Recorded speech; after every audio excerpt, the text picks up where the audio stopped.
Vamos entonces a comenzar. Esta es nuestra primera estación, la estación número 1, Suezca.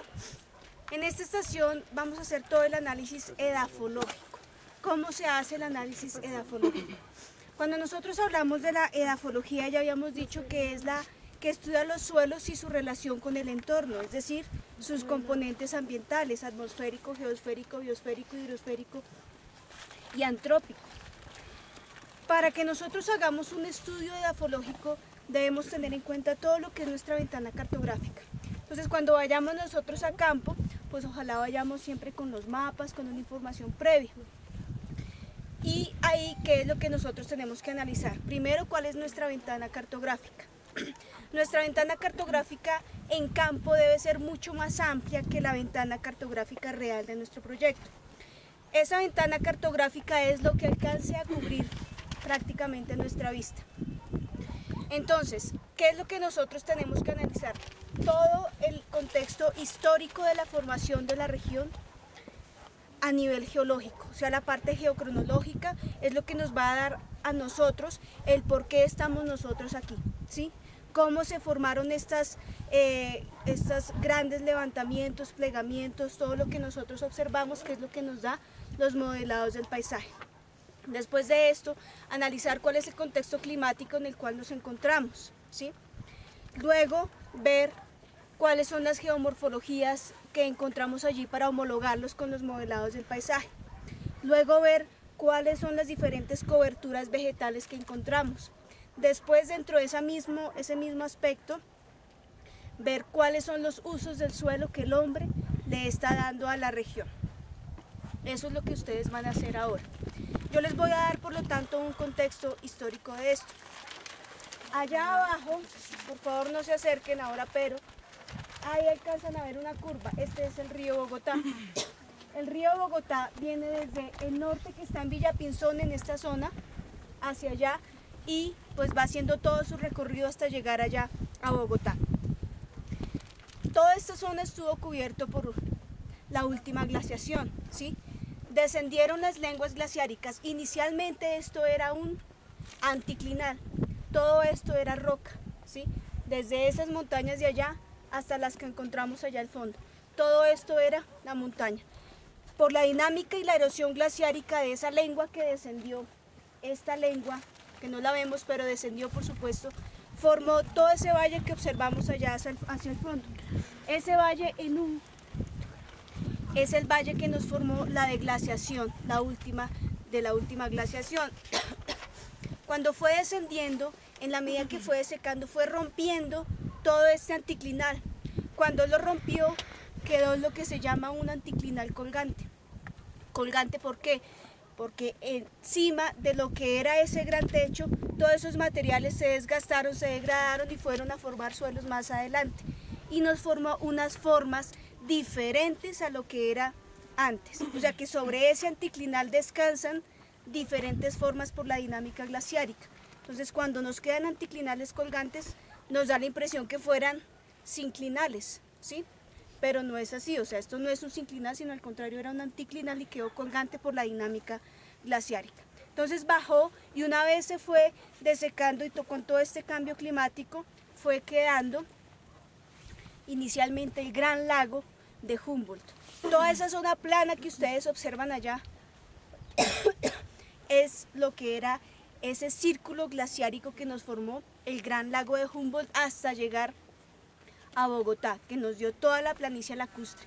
Se siguió secando el lago de Humboldt y ¿qué quedó? El río Bogotá. Queda el río Bogotá y ya empieza ese paisaje a formarse, el paisaje aluvial.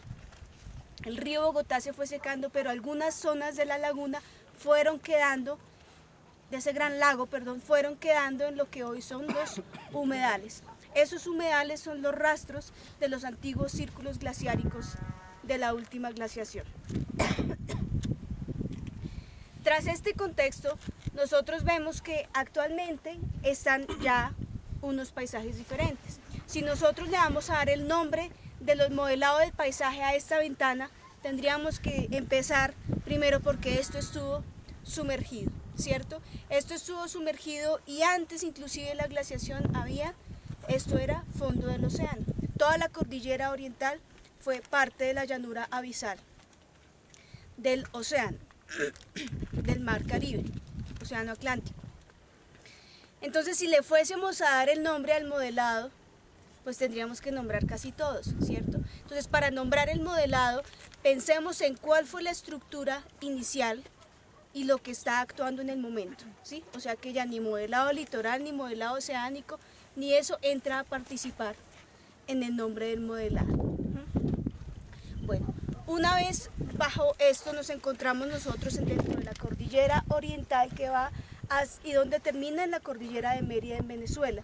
Toda esta zona de la cordillera oriental, que fue la última que se formó, que es la cordillera más reciente de nuestro país y la más joven del sistema de los Andes, se levantó y se formó por materiales parentales de los suelos del terciario, areniscas del terciario. Entonces todas estas areniscas, bueno, también tenemos calizas y otro tipo de rocas sedimentarios, son los que nos acompañan durante toda la cordillera oriental. Y otros materiales parentales que tienen los suelos son las arcillolitas, lacustres y todo el material cuaternario.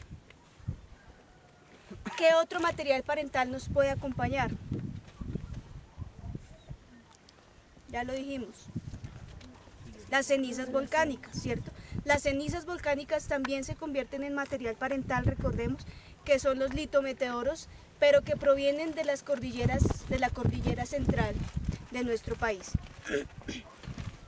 Bueno, si nosotros le damos continuidad a nuestro transecto, primero venimos, esta es la parte más lejana a la cual vamos a ir, venimos de allá. Si ustedes observan allá al fondo, entre la montaña y la parte plana, ven como una cosita blanca, como una cúpula, ese es el Parque Jaime Duque, ¿cierto? Desde allá venimos bordeando eso.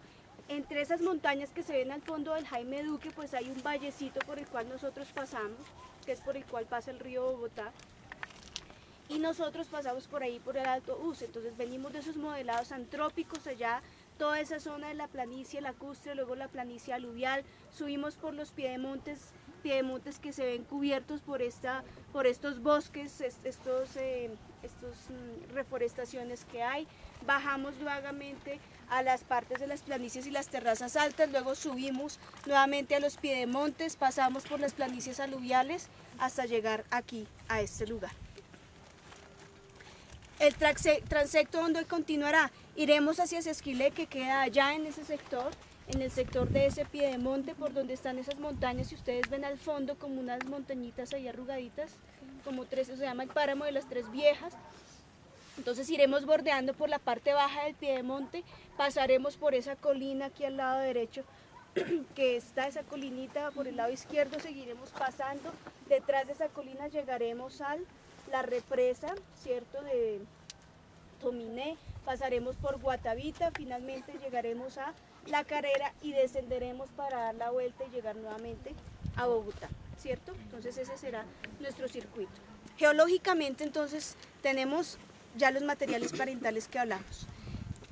Toda la parte de la cordillera oriental, aquí nos encontramos en el costado occidental de la cordillera oriental. Este costado es de Sotavento. Nosotros decimos, bueno, y todas esas nubes, pues por supuesto, ya sabemos que en Sotavento llueve, pero las lluvias son torrenciales, ¿sí? La parte más húmeda se encontrará en el sector de Barlovento, que es en el costado oriental de la misma cordillera, lo que se llama el piedemonte llanero. Todos los vientos alisios que vienen desde los llanos chocan contra la cordillera, descargan sus aguas allí y por eso es que tenemos estas zonas más secas. Esta es la zona más seca inclusive de todo lo que podemos decir de la gran sabana de Bogotá. Esta es aquí donde estamos en Suezca, es de las zonas más secas hasta Cucunubá y todas esas zonas de por allá. Entonces todo el sector donde nos vamos a mover es en Sotavento, pero cuando lleguemos hacia La Calera un poco antes tendremos una zona de transición de Sotavento a Barlovento y veremos cómo naturalmente hay unos cambios drásticos a nivel edafológico. Bueno, acá entonces ya hablamos del clima, no todo nuestro clima igual va a ser frío.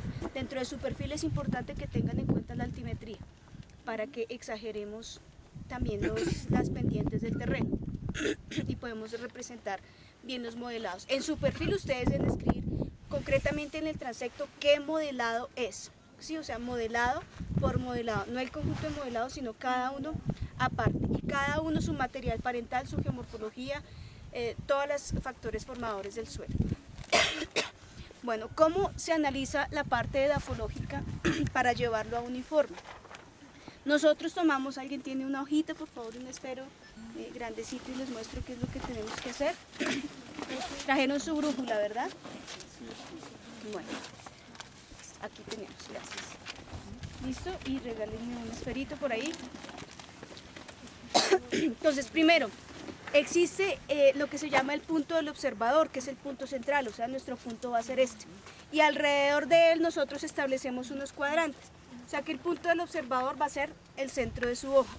Y a partir de ello vamos a mirar cuál es el azimut. Nosotros no vamos a mirar por rumbo, sino vamos a mirar por azimut de 0 a 360 grados, que es más sencillo. Entonces, buscamos el norte. Entonces, el norte está por allá. Y establecemos nosotros unos cuadrantes. Si nuestro norte está allá, entonces vamos con nuestra brújula a buscar un punto de referencia.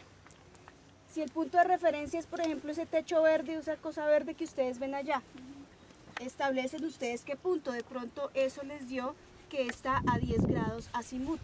O sea que su cuadrante comienza hacia el norte 10 grados azimut. Luego establecen el oriente. ¿Cuál va a ser su punto de referencia? ¿Sí? Escojan el punto más lejano, pero que sea fácil al observador. Si escogiesen ustedes el Cerro de las Tres Viejas, por ejemplo, escogen alguno de los 3 montañitas que está ahí. Entonces supongamos que les dio a 97 grados, por decir algo. Entonces escriben aquí 97 grados azimut. Y así, entonces establecen ustedes el límite de cada cuadrante y así ustedes van a hacer el estudio. Entonces, escojamos este cuadrante inicial.